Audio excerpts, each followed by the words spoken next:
Члены профсоюза Ингушской государственной организации дорожного хозяйства и автотранспорта Ингушетии провели открытое голосование. Выбирали нового председателя профсоюзного движения. Единогласным решением им стал Муса Бузуртанов, который и ранее занимал эту должность.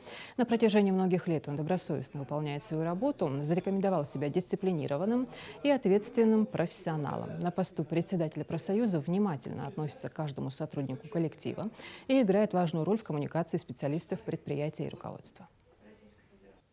Я очень рад этому, и я горжусь, что люди мне доверяют. У нас очень многие профсоюзы, члены профсоюза уволились, но я думаю, что новая техника, новый поток, по-моему, они вновь придут к нам в организацию, вступят.